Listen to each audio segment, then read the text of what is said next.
Ismail, fantastic to have you on this episode of Leadership Bites. Welcome.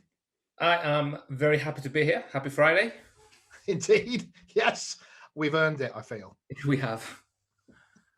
So listen, I know who you are, Ismail, and we were having a little chat before, and obviously I reached out to you, and I've done a little intro before the podcast just to give people a line of sight. But just in your own words, it'd be great to hear who you are and what you do and who you work with, and then we'll get into some more stuff about you.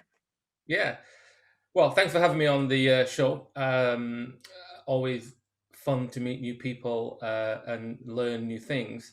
So, who am I? So, I'm actually I'm currently in Bolton, Lancashire, and you'll know hopefully where that is, which is northwest of the United Kingdom, and that's important for me because actually, this is where my folks landed as immigrants from India to work in the cotton mills.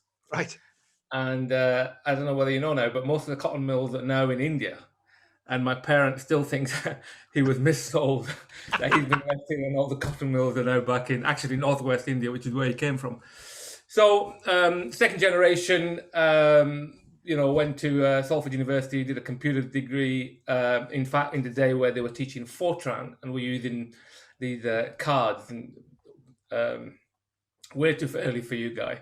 But one of the early versions of the computer science degree, and then went into the technology consulting space, Logica, computer sciences, Accenture. I guess the key things I would say is at the time, like 10 years into my career, I decided I was too technology focused and needed to become more business aware to get ahead with my career. And so I did an MBA at Manchester Business School. And about the time that I finished my MBA, it became very clear that technology was going to be everything with the dot-com era. And then, of course, with the industrial fourth generation industrial revolution and so on. So I've basically been on technology implementation jobs or running big P&Ls for Accenture, computer sciences. I decided to leave Accenture to go to a startup. And then was the CEO for the UK for that startup called Capco. They then sent me to America for a couple of years, to New York, and we stayed there for 10. And in that time, after we sold the company, I joined IBM and ran IBM Global Business Services in North America, which is all the professional services that IBM do in North America. Fantastic role. And then a couple of years ago, I moved back. I felt it was time to go back home and see what contribution I could personally make. And as part of doing that, I joined a company which actually the work that we do affects half the UK population every month, so 35 million UK citizens every month. And from a board perspective, the UK Sports Board responsibility I have, of course, is focused on creating an environment for athletes to prosper and succeed, and at the same time, create a feel-good factor for the rest of the United Kingdom. So here we are, 2 years back into my United Kingdom journey after my migration around the world, I guess. So I've just got you LinkedIn up in front of me. So I've got you as that board member for UK Sport. I've got that board of governors for the University of East London. Yeah, as well. So that was interesting. I actually phoned a friend of mine as I was coming back to the UK and said, look, I think I could do with getting some non-executive responsibility. And he happens to be the Chancellor for the University of East London, Shabir Randeri. And he said, yeah, you should come do this. It doesn't pay anything, of course. It's in a very interesting sector which is being disrupted massively. And of course, this was before COVID, but higher education is disrupted massively. And he said, if you are good to your word and you want to come back and make an impact on society, then here you are in Newham, where most of the students are first generation and their families going into higher education. And most of the students here are what would be considered as diverse in terms of any sort of demographic. So yeah, I've been doing that for about 18 months. And that chief growth officer, I've lost my teeth this morning. Chief growth officer with CAPITA. Bring that role to life for me as well. Yeah, I mean, we decided, I mean, we made the name up, right? And we made the name up because we wanted the role to be around sales and marketing, i.e., around growth, but be more transformational rather than be run a function. Now, of Hmm. course, I have to run the function anyway, and I'm responsible for a quota which happens to be north of £3 billion. But what we really wanted to get into the organization was this growth mindset. And so, we sort of played about with how we wanted to symbolically land that. So for me, it's about sales and marketing. Actually, my responsibility is also around setting up a consulting business for CAPITA. And then the third part of that responsibility is helping define our market strategy. Okay. So that's a pretty broad brush in many respects. And before we get into maybe some more detail, and I know there's a book that you have out that what you I think co-authored, and I also want to talk about that as well, Yeah, yeah. is that journey that somebody goes on, I always think is massively influential on your thinking. And it's one of the reasons that I may or may not give greater credibility to what somebody said, dependent on what I think has gone into their opinion. So it'd be great just to hear some of your journey from, hey, I came into the world and Yeah. picking the moments that are relevant maybe to us, but just Yeah. some of that journey that said, hey, this is how I got here. These were some of the ups, the plateaus and the downs, but and here I am today. So it'd be great to hear that. Yeah. Yeah. Um, I mean, I think one of the things as you talk about that guy that comes very clearly to me is I've never been able to predict, and this, and I'm going back 30 years now, right? I've never been able to predict what I'm going to be doing next year, never.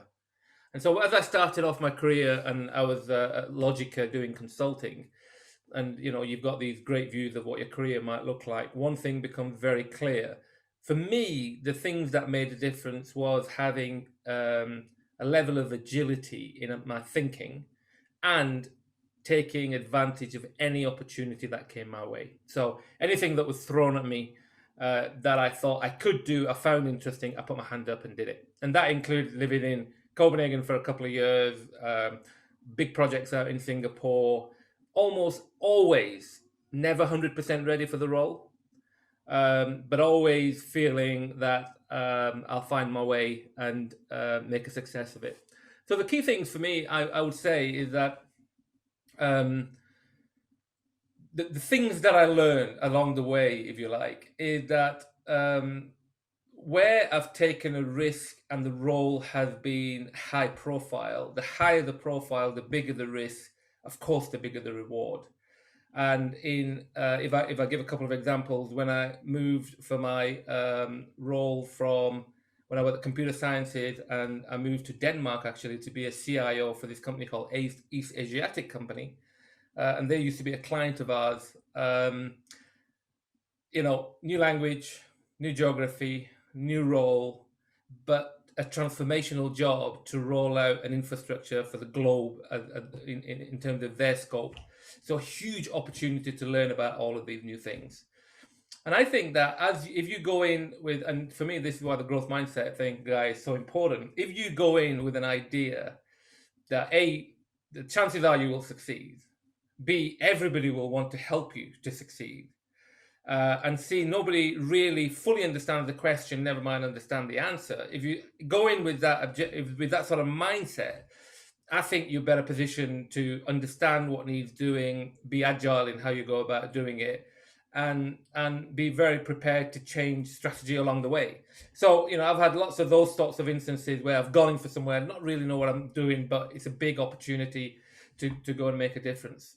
The other thing that I say as part of my journey, Guy, is I'm a second generation Indian Muslim from Bolton.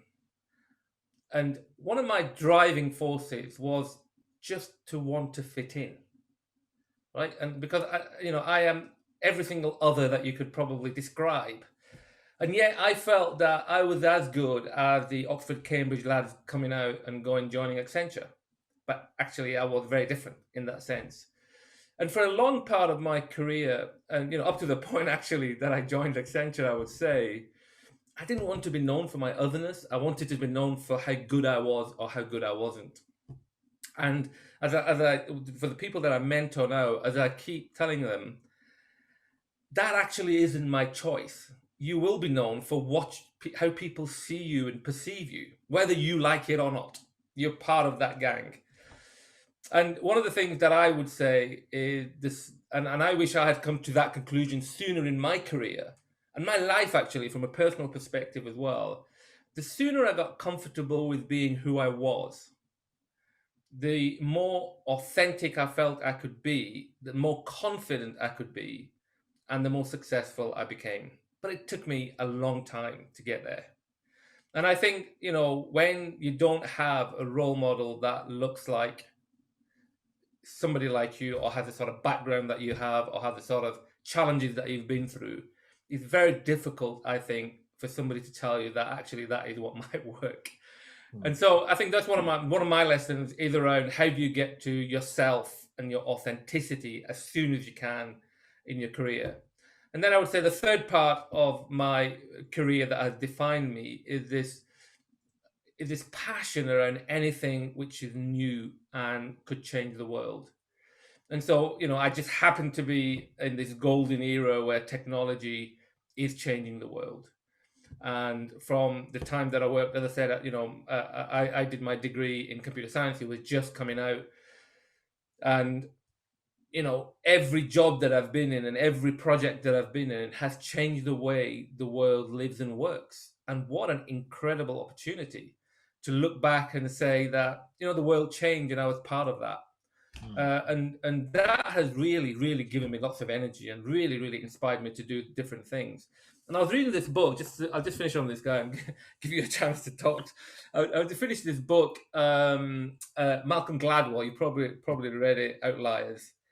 And he was talking about, he was taking people like Steve Jobs, Bill Gates, and how they became successful. And there was always something that happened in their life that would really give them disproportionate advantage. And with Bill Gates, he actually had access to a mainframe at Washington University that he could go and play on for 12 hours a day. He was, the man was privileged. If he'd have been born in Bolton, that wouldn't have been so accessible to him, right? Exactly right. And that was a time when mainframes were just coming on. But here, the 16-year-old kids can go and play on that. Very different environment. If you look at Steve Jobs, he's got the story where the CEO of Hewlett Packard sent him a part to play about with to build a computer. I mean, this is something that happened that are very trigger. For me, what happened was, and I think, as I think about it, of course, in hindsight, was my dad bought me the BBC computer, if you remember, when they came out in the late 70s. Do you remember them? Listen, one of my very first jobs was in Tandy, selling Tandy computers, and it wasn't MS-DOS, it was Tandy DOS. Yeah. So I'm older than I look, and I know exactly what you're talking about. Yeah, I know. So, because I remember, I was looking back on that, and I only thought of that after I read that book, that he was this man who was doing night shifts in the cotton mill in Bolton, who happened to listen to his lad who said, "Dad, I think I might like a computer." Who then went on, and these things were pretty expensive, and you plugged them into the back of the TV to be able to work them. And for me, that's, as I look back, that was my trigger point, because it allowed me to, play with technology at quite a young age and gave what me would have my happened if he just hadn't? Yeah. So a few things that stick out there. Let me pause there. No, listen, we've got to be really careful, because if I start talking, you'll go, I thought I was invited on a podcast. So I'm going to be careful about that. But I love those stories, and I love those trigger points, and I love those moments of, if my dad just hadn't bought me that computer, I mean, maybe I'd have found my way, but maybe I don't know, I'd have gone another way and ended up doing something else, right? I mean, there was another moment that I remember with my parents. I was at Accenture. I was a partner. I was a level 2 partner. Huge responsibility. I think at that time there were 300,000 people at Accenture, 180 people at level 2, so fairly senior. I got a call from a headhunter who said, "Look, we're doing a startup. You'd be great." And I was looking at it, and they wanted me to go to the US, and there was about 100 people working for me, and I was going to move from thousands of people to 100, but they wanted me to go to the US as part of this. I met the private equity guy, the funder, and And he says, what's stopping you joining us? And this guy, by the way, himself was an Indian immigrant into the USA, and he went with $5, and he's got one of the biggest PE firms in the US now. And I said, the risk of moving from Accenture to this startup. Safety. Yeah, right. I mean, I've got the brand. I call anybody, if you're from Accenture, they'll take the call. You want me to join this company called Capco that nobody knows? And he said, oh, yeah, you must be really different from your dad. I said, what do you mean? He said, well, he moved to the UK on his own, right? With no job. He didn't even know where he was going when he landed in the UK.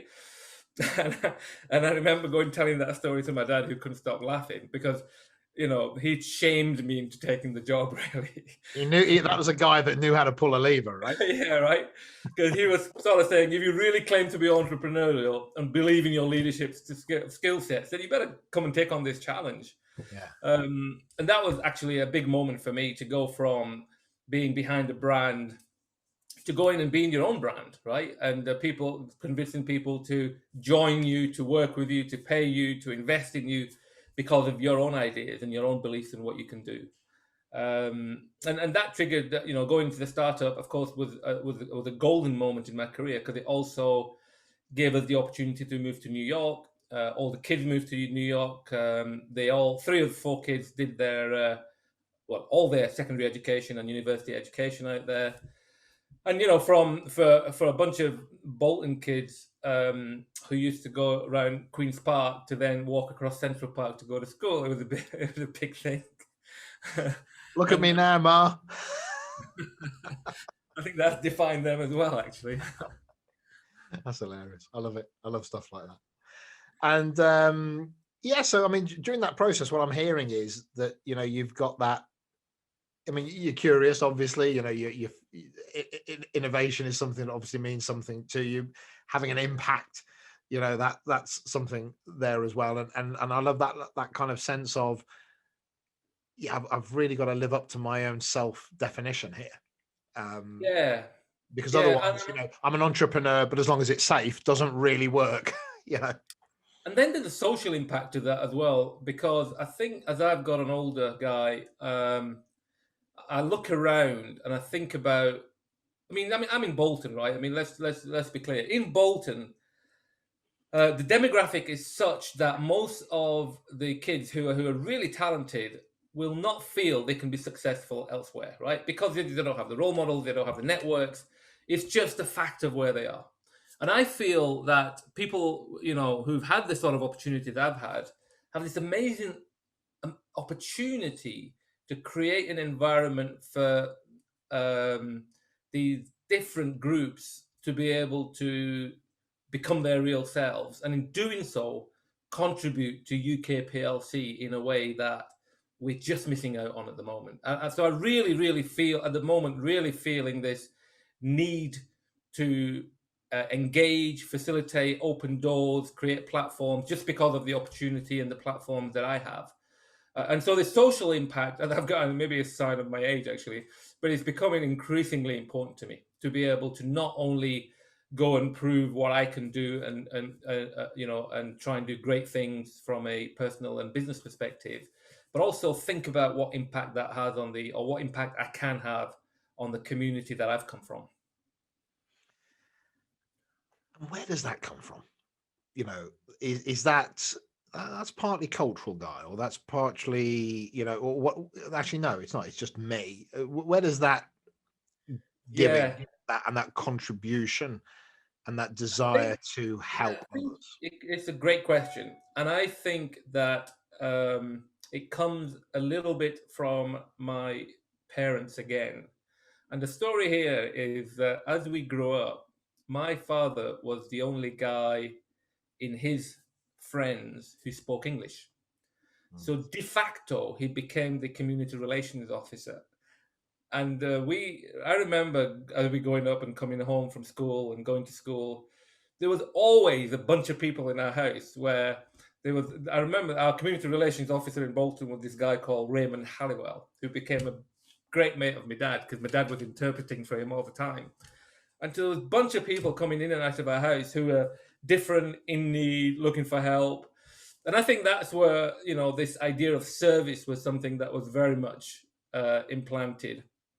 And then when I did my career, but actually it was something, as part of me realizing my authenticity, I think, came to the conclusion that was a part of me that I wanted to be a part of me. I wanted to contribute to.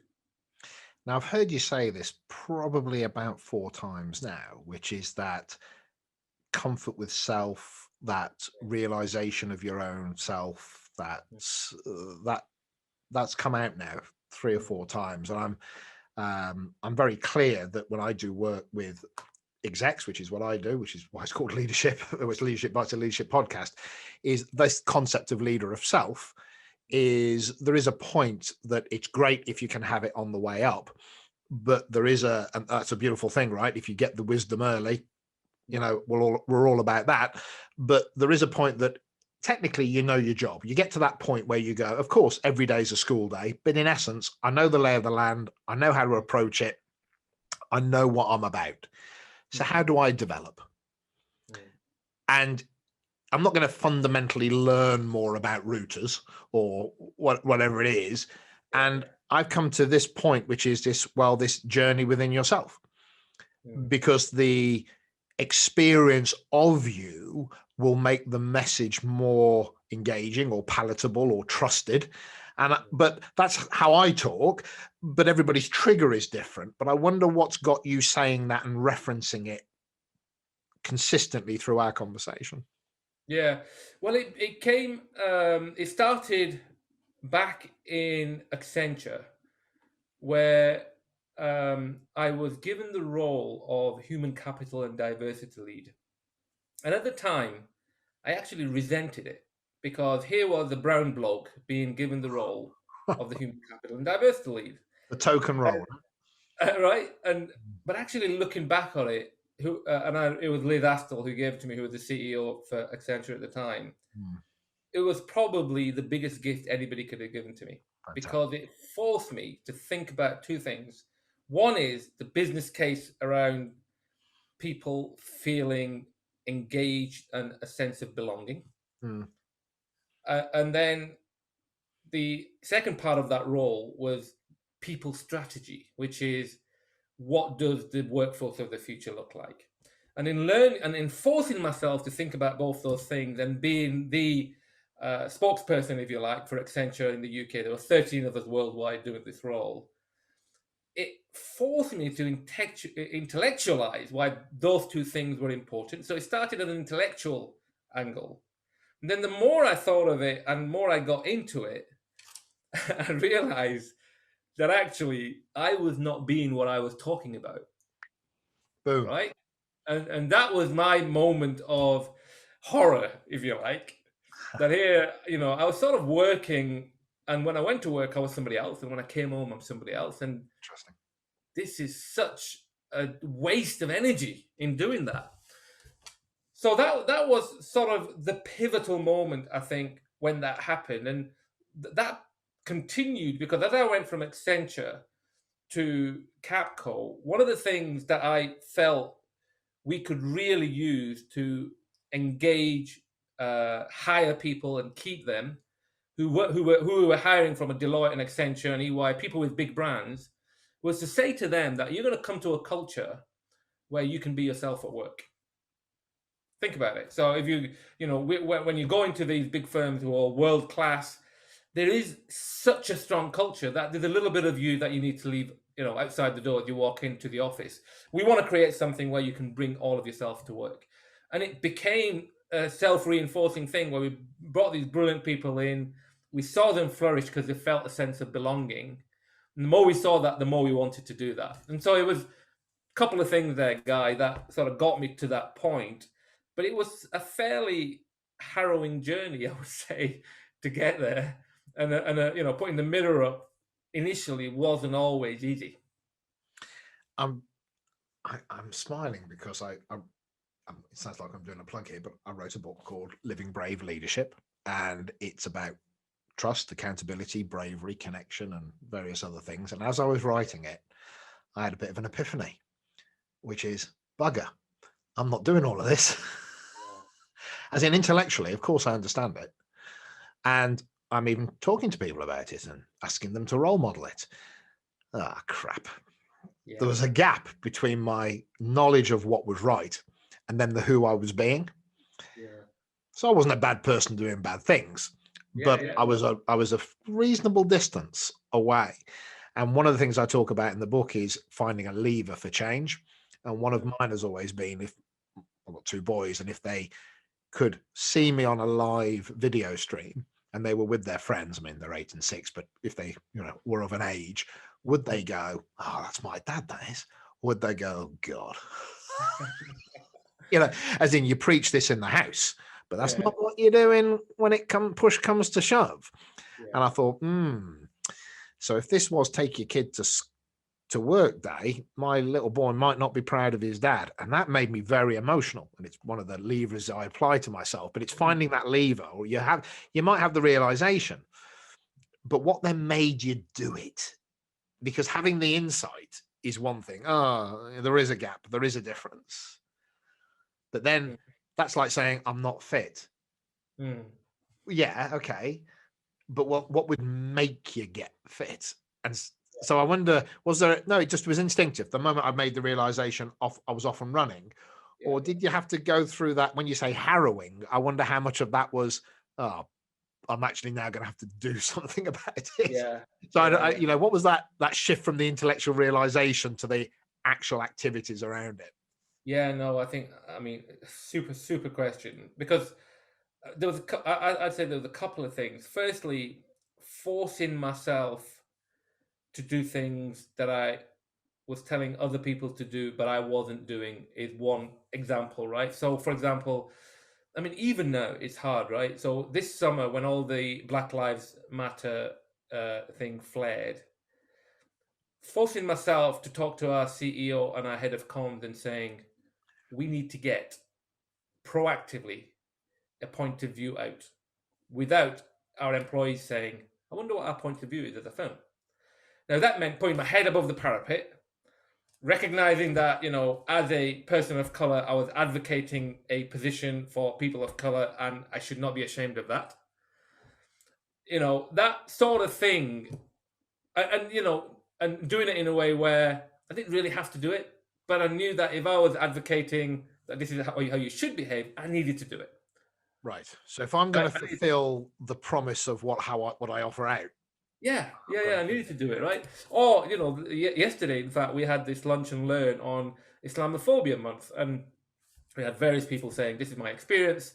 And somebody asked me, would you come and talk? And, my reaction before I would have said, if you can get somebody else, I'd prefer if you got somebody else, because here I am putting it all out there again, right?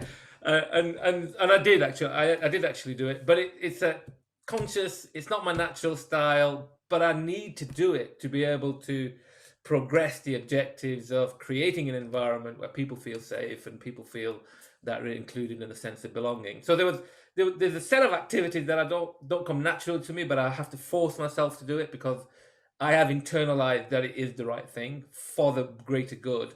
But then the other thing is, for my own personal environment, when I joined Capco, I think it was probably the first time because I joined as CEO, so I could create an environment in my image. And the image I wanted to create was everybody felt a sense of belonging. They can be themselves at work. And so I could be myself at work. It was the best time I ever had in my life.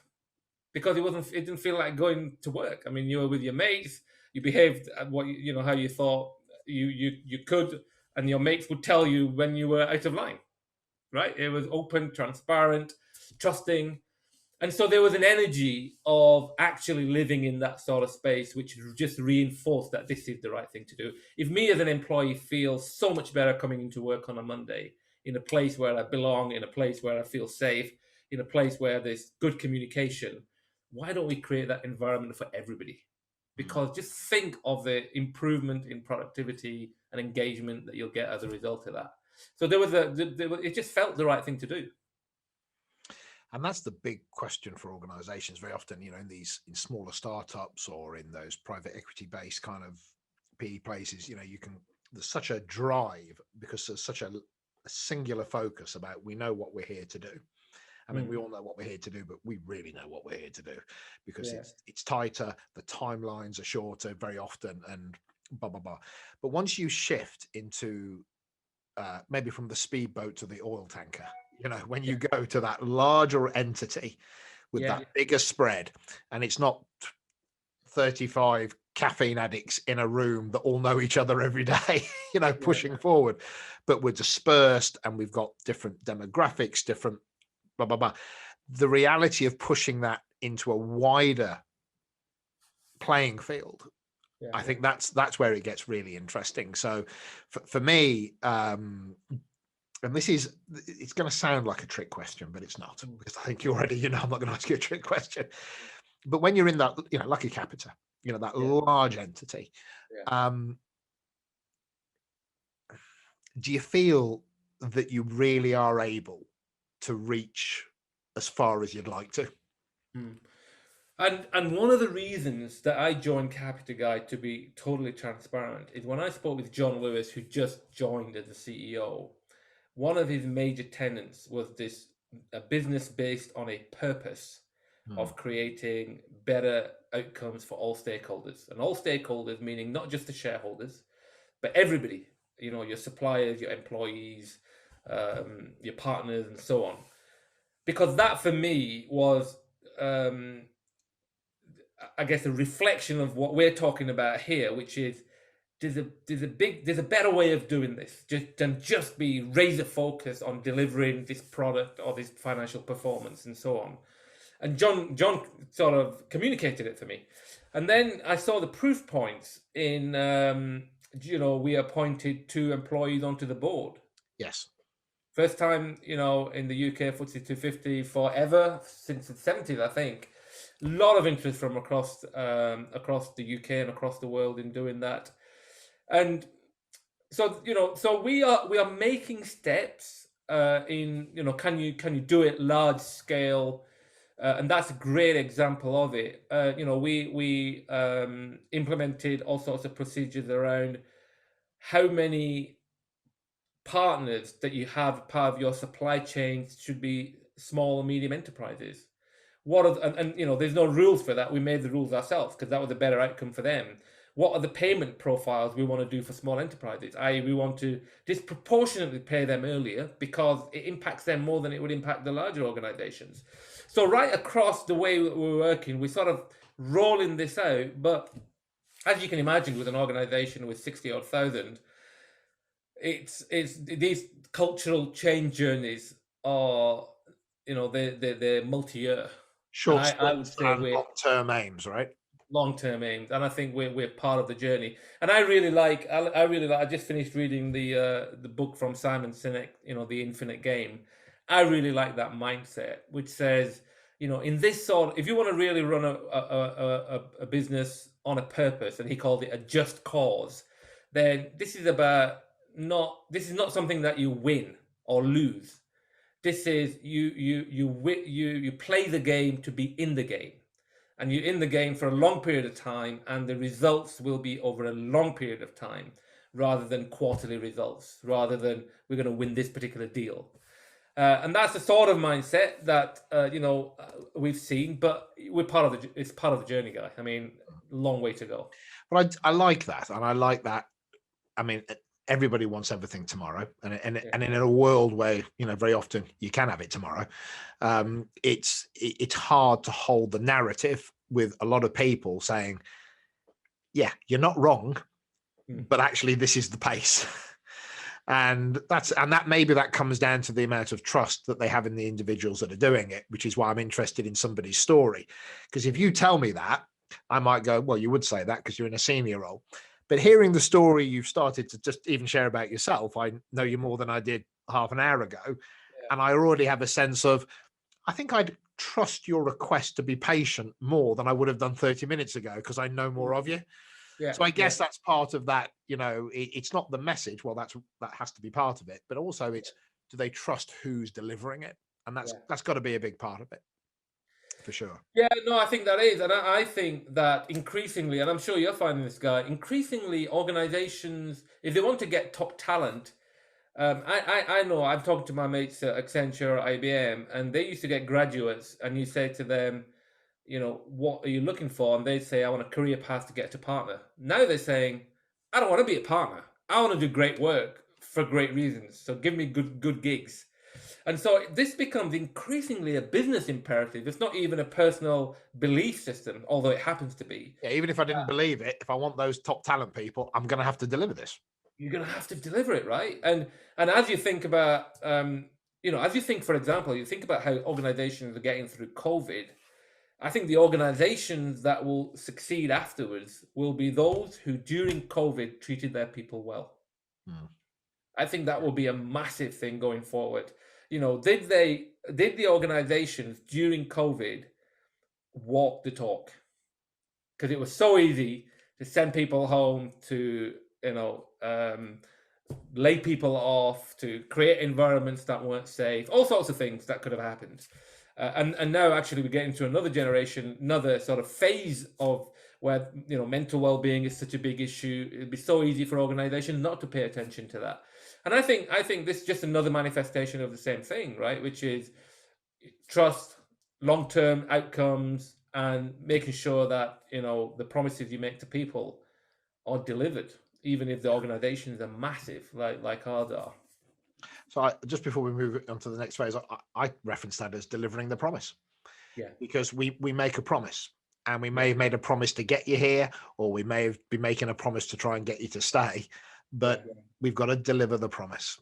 And people are very sensitive to, hold on, that's what you said when you tried to get me to come, or that's what you're now saying to try and make me stay. I'm looking at my make-believe calendar on my watch here. That was a month ago you said that. That was 2 months ago you said that. That's right. And people are very alert to it. Exactly. Yeah. So I'm also, which is actually one of the reasons that I was aware of who you were anyway, but it also then triggered me off, was a book, From Incremental to Exponential. I don't know if I've even said that correctly, but I'd love to hear about the thinking that went into it and what it means to you and why I might want to read it, and maybe why I'd want to pronounce it correctly. And it'd be good to hear you talk about it. Yeah. No, I mean, so there's a story here that goes back to 1992, actually. So in 1992, I did my first startup, and it was a company that was set up by IBM and Credit Suisse. So 80% owned by them, 20% by employees. And they did a COBOL generator, basically. So you drew some pictures and it churned out COBOL. And I happened to be the second employee in Europe. This was based in North Carolina, this business. I happened to be the second employee in Europe. And the CTO, the Chief Technology Officer, was this guy called Vivek Wadhwa, who had come out of Credit Suisse, massive technology brain, who had actually built this COBOL generator. So fast forward, as we've gone through and so he was the CTO, I was sales support in Europe. He was CTO, and we rolled it out to Lloyds Bank, Royal Bank Scotland, Danske Bank in Denmark, and so on. Small startup environment, lots of energy. I was there for about 5 years.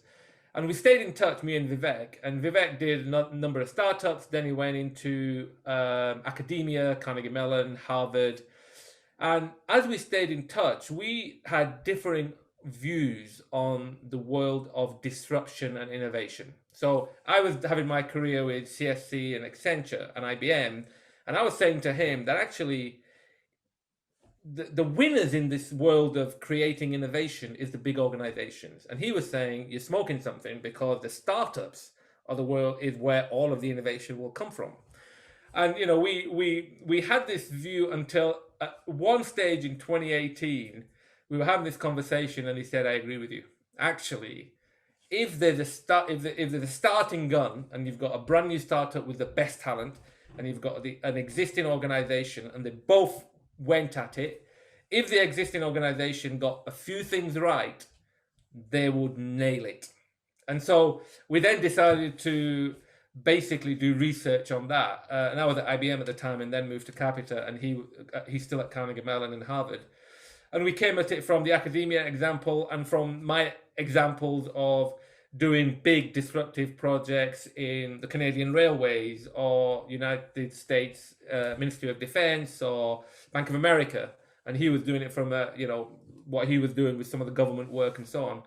And we came up with loads of examples of actually, if you nail it, if you meet particular criteria as a large organization, you can really nail what disruption looks like. And by the way, because of technology getting faster, smaller, and cheaper, and the convergence of lots of exponential things happening at the same time, we're about to go through a golden age of innovation. So whether you like it or not, the amount of change that we're going through right now is the least amount of change we'll go through for the rest of our careers. And so we thought we'd write a book. And he's been telling me, this is his fifth or sixth book. He's been telling me to write a book forever. And in the end, he said, "I'll tell you what, I'll write it with you."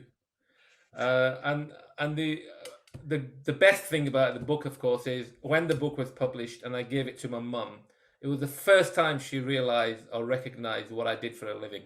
And I'm 55, right? So it's been through my whole life where my mum said, "I still don't know what you do." That's hilarious.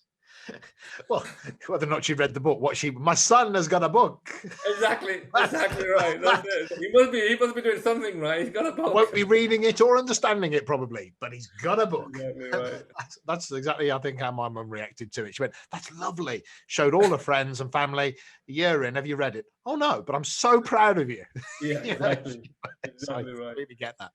So, if who's your audience for that? Who do you want to read? We started off actually as business leaders in large enterprises. So Vivek goes around. I mean, from a client perspective, I'm going around. For example, I was talking to Cabinet Office last week, or other big organizations, of how can you manage innovation and disruption. Vivek goes around doing the same thing as a consultant to governments and other organizations. So it started off with, this is what we've learned, this is what you should pick up. But what's becoming clear is that in some countries, and in India, for example, it's just been published, I think they are looking to use it as an academic text for some of the MBA type of sort of demographic as well. Right. Okay.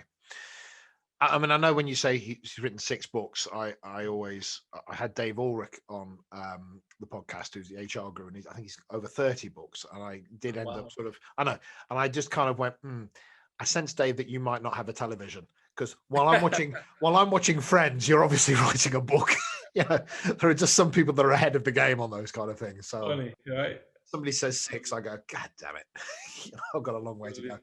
Yeah. So in terms of the future for you, when you kind of think of, I mean, I feel this energy in you. I feel this, while the challenge is there, I'm definitely going to get stuck into it. And, we don't want to announce that you're leaving somewhere or something like that. But, what are you hoping for? Maybe that's the question. What are you hoping that the challenges bring you? And, if I speak to you in 4 or 5 years, what might I hear? Yeah. Well, I think it starts with this view that I honestly believed about this golden age of innovation. And I honestly believe it's going to be for the good. So if you think about, I was reading somewhere that if you think about the first human genome project, cost $3 billion, took 15 years. And now you can sequence the human genome for less than $500.